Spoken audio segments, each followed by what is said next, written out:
What's up, guys? In today's video, we're going to talk about how to get your buyer's offer accepted. So today, a lot of real estate investors are expressing how hard it is for them to get their offer accepted because sellers aren't taking anything less than list price.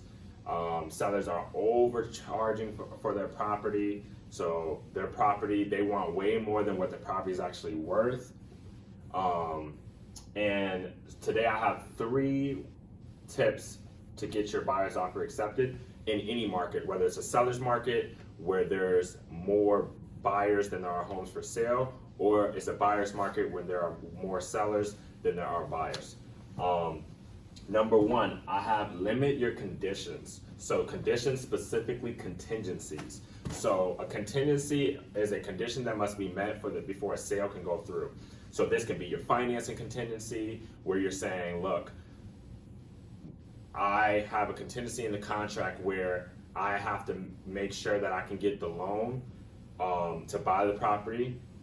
This could be your inspection contingency, where you get a home inspection and maybe you see something wrong with the roof or an expense that you weren't accounting for, and you go back to the seller and say, hey, I need this much off the purchase price, or I need a credit on this, or this needs to be fixed before I buy the property. This could be appraisal contingency, where let's say you got a house under contract for $100,000. The bank does their appraisal, and they say, well, the property's only worth $90,000. So we're only going to give you a loan on $90,000. So that means you as a buyer is going to have to come up with either an additional $10,000 to cover the difference, or the seller's going to have to drop their purchase price. Or this could be a home sale contingency, where it's like, okay, well, before I buy this property, I need to sell this property first, and then I'll have the funds to buy the property. So you want to limit your conditions and make it as easy for the seller as possible. It's not always about money for sellers. A lot of people think you have to have the highest price. That's not the case. In the seller's mind, it's this: how will the process work, and will the process work for me? So that's why it's important that you get a good realtor, and you as an investor take responsibility. And when you see a property you like, you contact the listing agent, or you try to get in contact with the seller to determine, okay, why are you selling the property? How fast do you want to close? What contingencies do you want? Do you need extra time for closing, or are you looking for a property before you can close on this property? What can you do to meet their contingencies and their terms, but also get a good price and meet your profitability and your criteria for an investment property?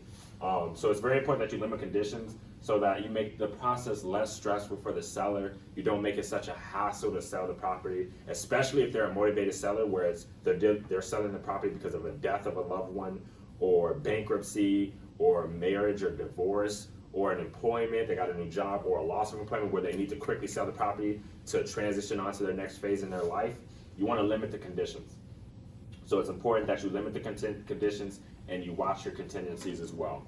Number 2 I have is a cover letter. This is kind of a unique way of doing it. What you can do is, with your offer, you can submit a cover letter, basically about you, almost like a cover letter for like your resume when you're getting a 9-to-5 or a W-2 job. Basically, just explain to the seller what you are, what your plans are for the property.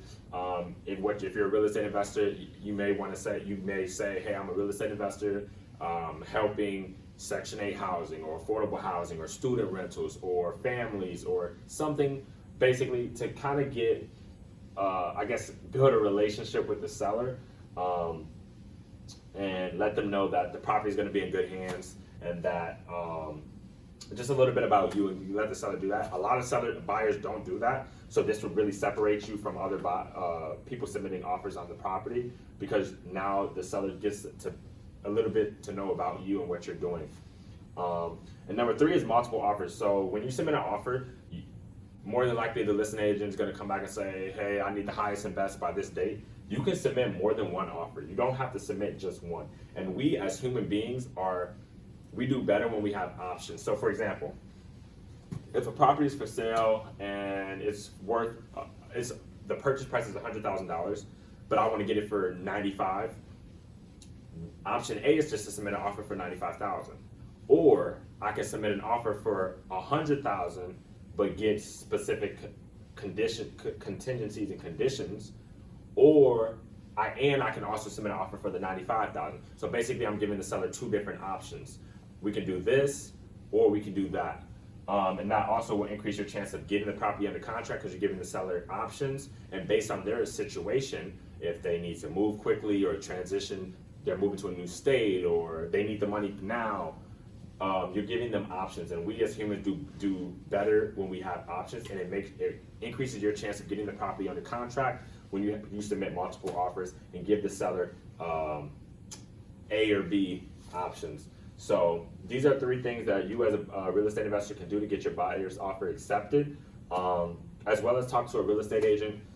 Every market's different, especially when it's a seller's market. Some of these things will work better than others, as opposed to if it's a buyer's market.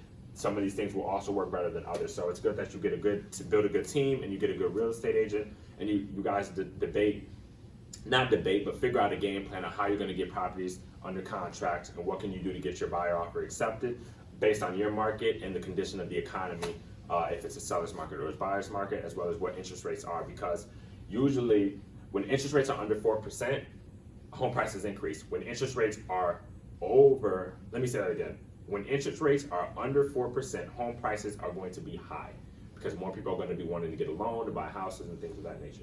When interest rates are above 4.5%, home prices will begin to drop and go down. Along with inventory, along with you want to account for interest rates, inventory, and unemployment rate, just making sure people have jobs. Looking at it's all those three factors into home prices in America or in your country.